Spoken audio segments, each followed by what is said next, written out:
Divorce sucks, but it doesn't have to define you. You're not alone, and you're not powerless, even when everything feels like it's falling apart. Welcome to The Difficult Divorce, a podcast that cuts through the drama and confusion to give you clarity, confidence, and straight-up real talk. Hosted by Molly Rosenblum, family law attorney, fierce advocate, and the one you want in your corner when it all hits the fan. Each week, we'll break down the legal, the emotional, and the unexpected so you can take back control. Because smart decisions start with straight answers. Welcome back to The Difficult Divorce, the podcast where we talk honestly about what divorce really looks like, legally, emotionally, and financially. I'm your co-host, Anthony. And I'm Molly Rosenblum, managing partner at Rosenblum Allen Law Firm here in Las Vegas. Every week, we try to pull back the curtain on what people can actually expect when a marriage ends and how to get through it with strength and clarity. Today's episode is called When Staying Looks Easier Than Leaving, and it's a powerful one. Molly, why don't you go ahead and start us off? Thanks, Anthony. This week, we're going to do things a little different. This week, we're going to talk about one of our clients, and this was actually a lady that I had done a couple of consultations with, and each time she'd come in and it would be a different reason for leaving. Once she'd tell me, oh, I'll wait until after the holidays. Then it would be, oh no, I can't do it until school ends. And every time it seemed like she had an excuse. But 3 years later, we were still doing consultations. She still hadn't filed for divorce. And she was still stuck in the same cycle of trying to convince herself that it wasn't that bad in her marriage. She'd say things like, I don't want to uproot the kids, or I'll just wait until he's in a better mood. But underneath, we could tell she was scared, she was tired, and she was completely disconnected from the life she wanted. That story hits a little hard because it's real, even if the names and details change, because we would never say our clients' names or details on this podcast. But we all kind of know somebody like that, or maybe we've even been that person. It's true. I mean, it's not a weakness for people to want to stay. It's actually pretty human. Staying feels easier than leaving, especially when you've built a life together or your finances are tied together. But every time you say not yet, you give away a little bit more of your peace. So let's talk about why this happens. From your experience as a divorce attorney, what usually keeps people in unhappy marriages? Well, Anthony, by no means am I a therapist. So the whys of people staying in an unhappy marriage, I'm not necessarily qualified to tell you that, but what I can tell you is in my years of experience, it's usually fear. Fear is what keeps people in an unhappy marriage. Fear of losing their money, fear of the unknown, fear of what is it going to be like once this marriage ends, fear of not knowing how it's going to affect children. And a lot of times there's guilt. People feel guilty about breaking up their family, guilty about starting over. And then a lot of times people feel overwhelmed. So sometimes all of these feelings can go together: the fear, the guilt, the feeling of overwhelmed, the feeling of just, oh my gosh, this is going to be chaos in my life and I don't know what I'm going to do. And so people keep putting it off, and don't necessarily deal with it.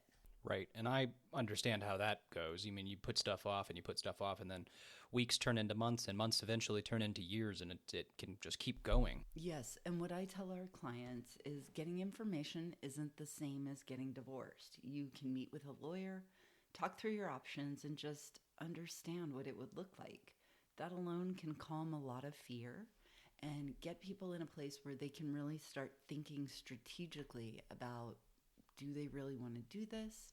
And what does it really look like? So what do you think makes people finally act on wanting to get a divorce? Well, usually the tipping point isn't one thing. It's usually a culmination of things.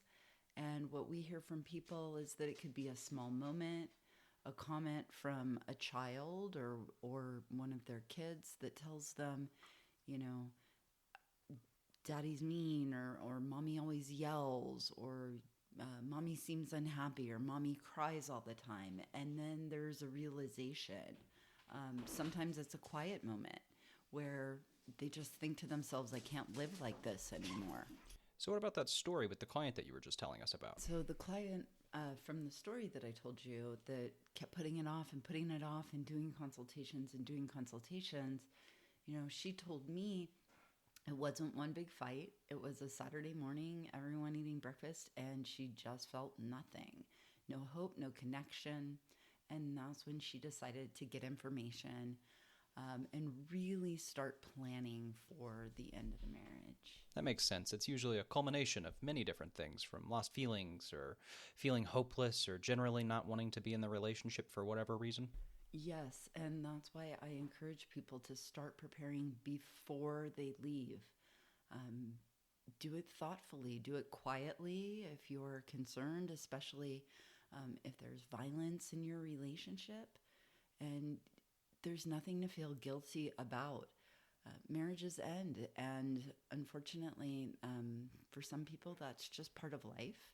And being thoughtful, being strategic about how to end that marriage is not a bad thing. Right. They've decided to leave the marriage. What are your thoughts on how to go about preparing for that? So what I tell clients is a couple of different things. First, gather information, bank statements, pay stubs, mortgage information, anything financial. You're going to need all of that information for your attorney. Second, plan your support system. Whether that's a therapist or a family member or a friend or financial advisor, you're going to need those people. So plan your support. That way, you're prepared for any of the emotions tied to, having a divorce. And then having your financial information is very useful. That way the attorneys can have it ready to go and can already start making action. Third, think through your logistics. Think about where you're going to live when your marriage is over. Where the kids' school is going to be, how does that fit into your day-to-day life? And really, it's not about rushing, it's just about being ready. And finally, get legal advice early. Knowing your rights is so important. It can help you make rational decisions and plan, and to have another person in your corner as part of that support system to help you get through what's going to be a difficult time and a confusing time, and really understanding what your rights are. So it's less about packing your bags and more about quietly getting ready for the next chapter of your life. Right. And so especially when clients are going through an emotional process, it is super important to have a plan. And I try to give my clients homework so that they have something to focus on and going one step at a time. Gotcha. So having a plan means you don't have to rush the process. You can get prepared and get your information early so you know what to do. That makes all perfect sense to me. So what about that client that you were telling me about? What was she like after the divorce process had finished? The client we were talking about at the very beginning of the episode, when she finally left, it wasn't immediate, just an aha moment. It took some time for her. She was peaceful and she wasn't anxious anymore. She had stopped walking on eggshells. And a few months later, she told me something that really stuck with me, which was that she didn't realize how heavy it was until she set it down. And she didn't realize how being in an unhappy marriage for so long was just weighing on her. That's beautiful. And that's exactly why we do this show. Divorce isn't the end of a story. It's the beginning of a new one. Well, the truth is that most people don't regret leaving. They don't. They might regret it at the beginning, but they don't regret it once the process is over. Usually what we hear from our clients is they wish they had done it sooner. Usually the hardest day is the first day, but when it's over, they wish they had done it way earlier. Well, if you're listening right now and you're in that in-between area, knowing something's wrong but not sure what to do, you heard it here first. Start with information. Talk to somebody who can help you make a plan. You don't have to have all the answers to start taking care of yourself, whether it's legal advice, emotional support, or just clarity. I mean, that is progress. And if you found this episode helpful, share it with someone who might need to hear it. You're not alone in the process. And if you're in Nevada and you need legal guidance, you can reach out to our team at Rosenblum. we're happy to help you move forward or just get information. Thanks for listening. Thank you, Molly, for helping us with another episode. Listener, until next time, take care of yourself and remember, you're stronger than you think. You've been listening to The Difficult Divorce. Follow, review, and share if this helped cut through the noise.